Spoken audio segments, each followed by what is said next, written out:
Right, so you might recognise this man. Hello again. You might recognise this car. Yeah, last video I did on it was changing the gearbox because he'd killed fourth gear and it was at 500 horsepower, so no wonder it killed it.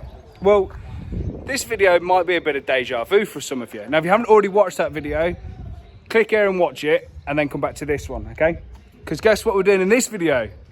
Another gearbox. So the story goes that after it had been in for mapping, there was something wrong with the built gearbox. So I drove down to London, cue a little bit of footage of that now. So this is a built gearbox that unfortunately needs to go back to Martin at Gas and Gears to be assessed because it's punched a little hole in the bottom. So for now, we're back to a standard gearbox, but no doubt at some point in the video I've already gone through or will be going through how this is very, very different. And now we're back to refit the monster gearbox, whip it up to full power and enjoy it. So what's been done to it this time, Jermaine? Okay, so it's a g25-660 still. The main changes since last time, probably the displacement change. So we've gone up to 2.1, 83mm pistons, 95.5mm throw on a crank. Nice. I've now fitted Badger 5 cams. I had NA cams before. Yeah. What else have we fitted? We've basically strengthened the whole engine. So we've got billet end caps. Yeah.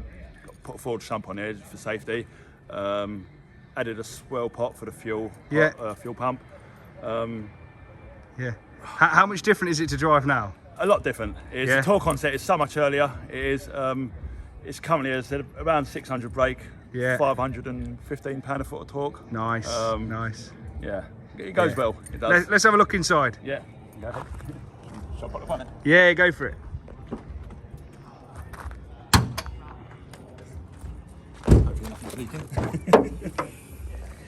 Oh yeah. Okay. So we've fitted all hard lines on the meth now as well. Before rubber lines. Yeah, we can see that. It's a little bit dirty because obviously we've just had a gearbox change on it. Alex made that catch can. Yeah. Because my previous one broke. I was going to say, cosmetically, that's about the only major change that you notice in the engine bay is that catch can. Oh, it's red hoses as well. Yeah. Water hoses. CSF rad. Yeah. I've got big CSF rad behind it. I don't know if you can see it. You can probably just see it. Just from the grill. We see the intercooler and then we can just about see that, yeah. Yeah, need to fit a new thermostat because it's a bit too efficient at the moment. Right, okay. It's a bit like it's overcooling, so I've got to fit a high temp thermostat to it to sort that out. Apart from that, it seems to be all good. So I've just been out in it with him and it's actually only running probably closer to 400 horsepower at the minute because it's on my standard gearbox and he's respecting that. So he's turned the map down a little bit. But even then, just the earlier onset of torque is so noticeable. I can't wait to see what this thing feels like with all of its power. Right, so we need to get it in, get it on the ramp, get the gearbox changed. New clutch as well, actually. We're going to go for a single mass sash setup. So, yeah, because the power level has killed the standard DMF. So, yeah. How many? 10,000. Yeah, it's expensive if we're doing DMFs every 10,000. So, yeah, let's go to single mass. Yeah, let's get it changed and go and give it some more... Stick. Yeah, some stick. Some welly. And the major difference for this video is that we're not going to be stuck on London roads. We're going to be on the nice country roads by my unit. Finally.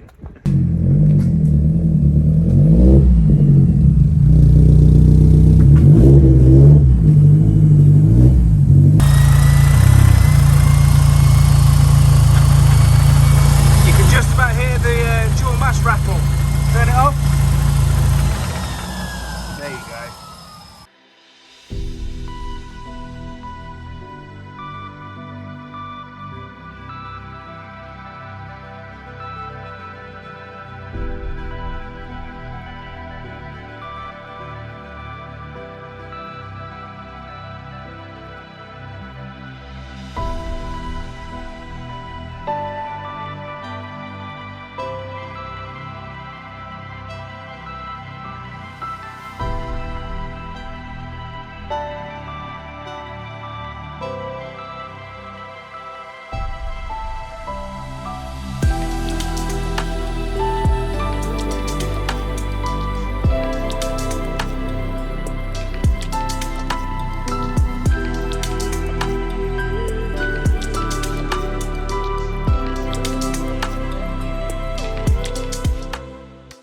So here's the old 4-puck setup for use with the dual mass.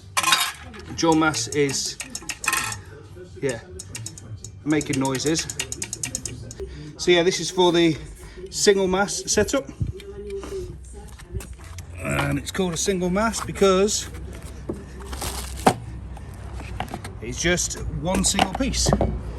So the friction plate is then sprung so that it takes up a little bit of the bike when you engage the clutch. Whereas on a dual mass, that's why there's this play. So as you engage it, it's not jumpy. So yeah, here we go. Nice, fresh sash friction plate. Looks good.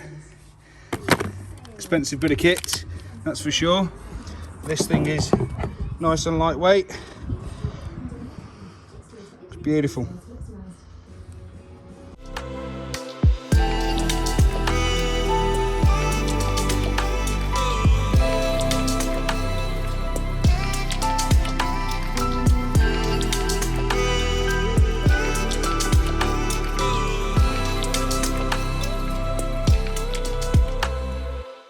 Yeah, so as you've probably seen from the footage, that was, yeah, nice fun work. We're absolutely filthy. Yeah, going to take the car for a drive, but first we're going to need to get cleaned up. So power of camera trickery, here we go. We're ready to go. Wait, hang on a minute. We're missing someone. That's better. Right, let's get in the car and go for a drive. Last time we did a second gear pull from sort of 20 mile an hour, so I just want to show you the comparative difference now between the onset of boost. Ready? Yeah.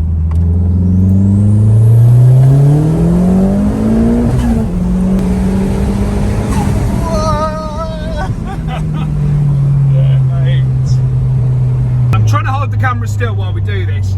This is impossible to do. Right. Breathe. Relax.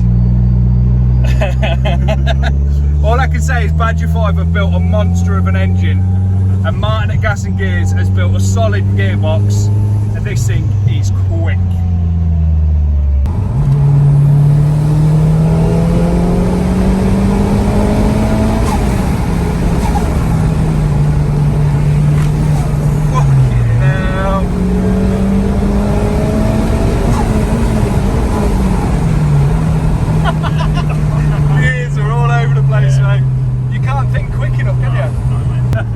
Should have gone DSG.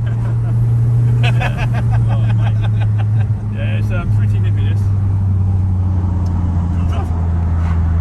How are you finding it? Good.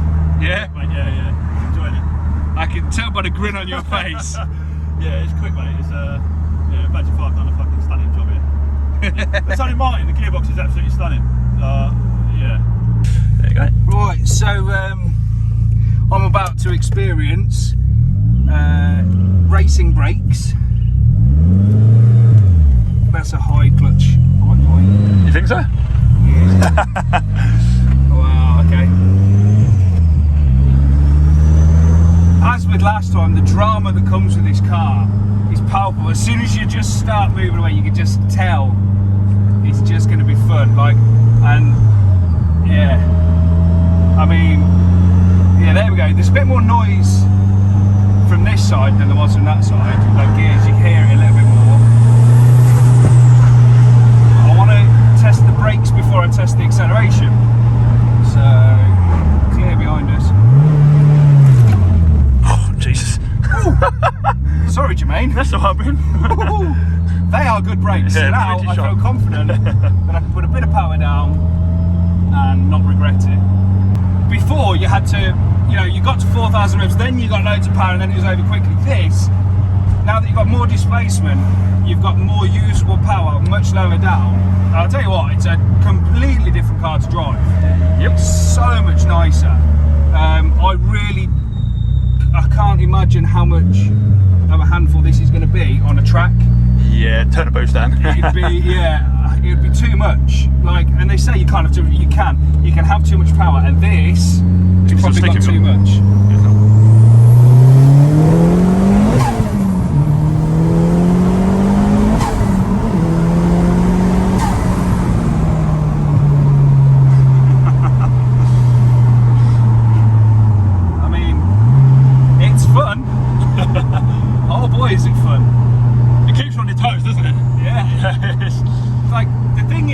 was said about fast cars, you need them to feel like if you put a foot wrong, it's going to bite you in the ass. And this definitely feels like, especially with the tracking at the minute, because we've just done, you know, the subframe off, so everything's not quite perfect again. And you can definitely feel that there's little imperfections are magnified massively by the power and the power of the brakes as well. Yeah, it kind of just pulls you over the road because of it. Yeah, it definitely does. But I mean, if we go.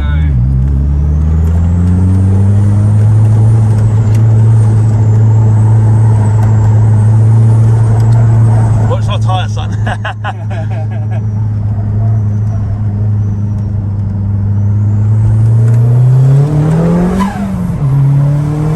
I honestly think there's too much power for the ratio of these gears. Yeah, I agree. You're smashing through them far too quick. You're on the gearbox constantly, yeah. It's just, it's like you throw it in, your gear is gone. It's like, yes. Ready? So a DSG conversion, sorry, I know I said this last time as well, DSG conversion probably makes sense, doesn't it? Yeah, probably at this power level it does. Oh, 1 minute, there's engine management light. Turbocharger wastegate. Yeah, it's because of that'd be meth, that will. You sure? Yeah, 100%. So we just had the engine management light come on. Ignitron is so freaking clever, right? Because I was whipping around that roundabout, the low level light came on the water meth tank because all the meth was sloshed to one side. So it instantly cut the supply to the N75 so that it couldn't boost too high. And it did all of that in a split second. It's crazy. Yeah, it does it without you even noticing it. Yeah, it's so quick to react to. It's just, you know, it's the safety. Safety features are unrivaled. And then with this tablet, as Jermaine just did, you just tapped on it, cleared the code, and we're away again. You know, so off we go. I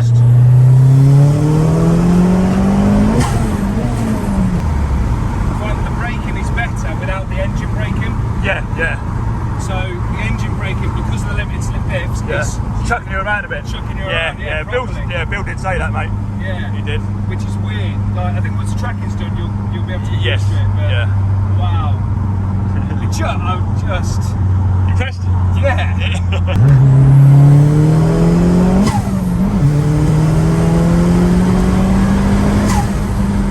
It doesn't stop pulling, does it? I can feel even from the passenger seat. I can feel it. It's just relentless. Relentless power. Mental. So for reference, this is the sound of the single mass. So as you can hear, it is a little bit chattery. Not quite as bad as the dual mass was. And from inside, actually, you don't really notice it as much.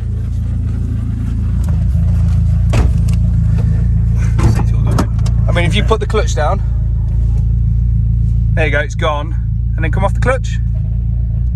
So that's single mass noise. Yeah, it's not a nice noise, but it's just what they do. But if you're ever thinking about changing to single mass, that's a consideration to make. So what we're also going to listen out for now is the noise of the gear set, because they're straight cut gears.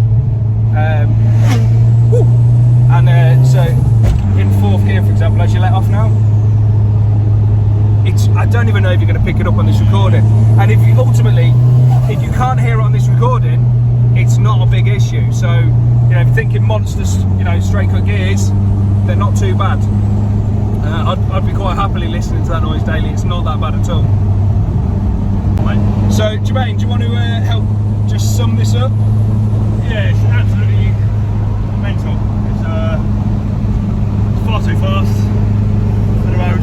I mean, it's literally making me sweat. Yeah, it's a handful. Yeah, sure. It really is. It is. Yeah. How are you feeling after that? Yeah, not bad, mate.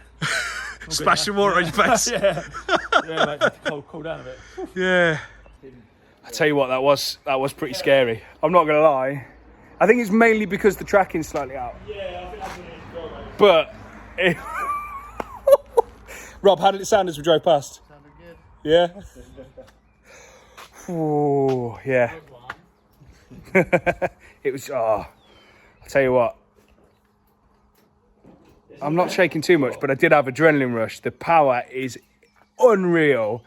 The braking performance is unreal. Yeah, that was, you know, natural high off that. That was mental. Yeah, wow. So yeah, that basically that kind of sums up why I do what I do. I've really enjoyed working on this today. and this channel is a great way to actually highlight, you know, the car as well and show what the car is capable of. TT is an amazing car once you start modifying it. But yeah, so it's been a really great day in terms of getting stuck in, getting the work done, but then getting to enjoy driving that. So if you want to see more stuff like this, hit like, hit subscribe, and we'll see you in the next video. Cheers, guys. Bye.